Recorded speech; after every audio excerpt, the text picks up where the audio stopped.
Dando continuidade à nossa aula, ao projeto Educação Continuada para a elaboração de projetos de estrutura, iremos entrar agora no assunto propriamente dito desse módulo, Análise Estrutural 1.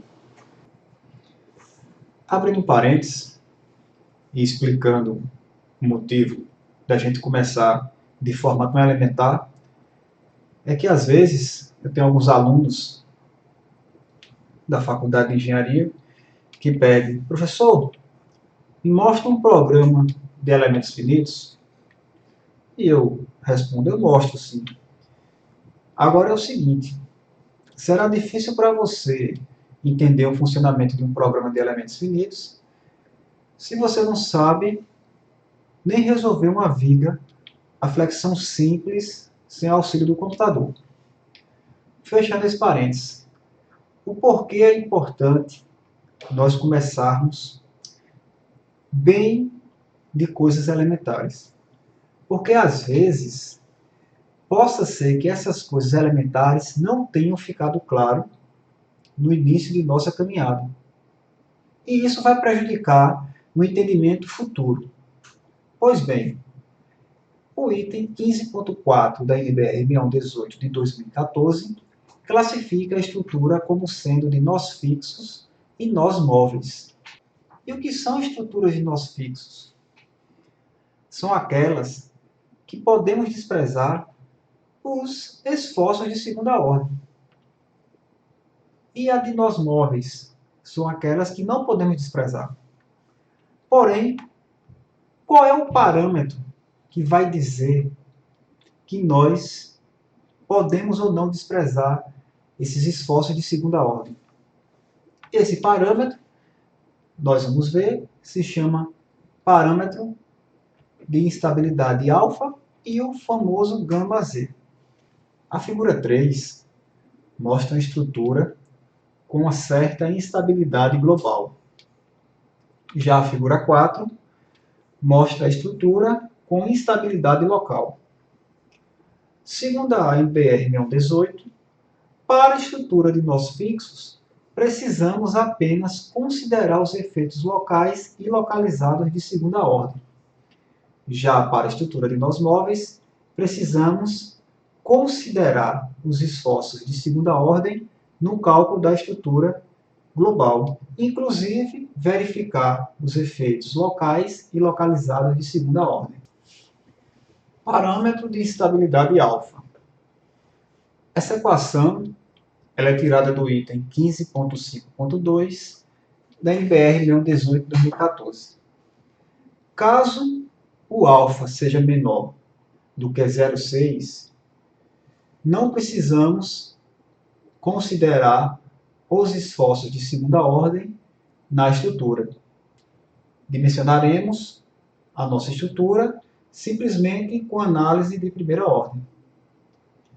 Caso for maior do que 0,6, precisamos considerar os esforços de segunda ordem. Coeficiente de avaliação de importância dos esforços de segunda ordem, gama Z. Esse é um grande nome para o famoso gama Z.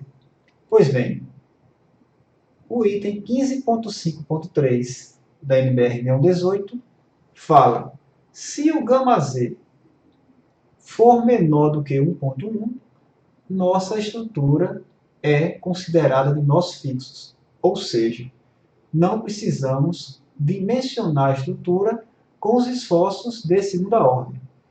Caso nossa estrutura possua um gama Z maior do que 1.1, temos que levar em consideração os esforços de segunda ordem para o dimensionamento de nossa estrutura. Porém, para prédios com no mínimo 4 andares.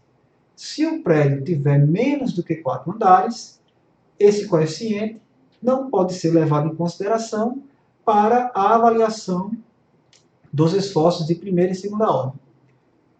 Abre parênteses também. Caso a estrutura possua um gama Z menor do que 1.1, porém um alfa maior do que 0,6, devemos considerar a estrutura como sendo de nós móveis.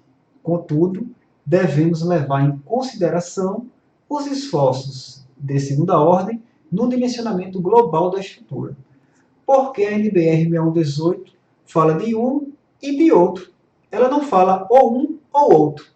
Então, no sistema CAD-TQS, podemos configurar a quantidade mínima de pisos para a aplicação do Gama-Z. E também podemos verificar a estabilidade global do prédio, ou seja, os resultados da análise de primeira e segunda ordem, o cálculo do Gama-Z e do parâmetro de instabilidade alfa, clicando em instabilidade global. Vai aparecer um relatório contendo todas essas informações. E o que seriam esses esforços de segunda ordem? Para o melhor entendimento, tem essa figura. A estrutura sob ação da força P sem deformar. Aparece então um momento fletor de primeira ordem, P vezes ΔZ na figura B.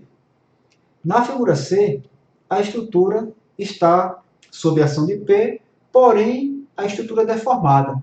Aparece então agora um momento fletor de segunda ordem, no qual se somaria com o momento fletor de primeira ordem. E na figura E, é o caso da maioria de nossas estruturas, no qual está sobre a ação de uma carga horizontal e de uma carga vertical. E aparece aí um momento fletor de segunda ordem, que é maior do que o momento fletor de segunda ordem proveniente somente da carga vertical.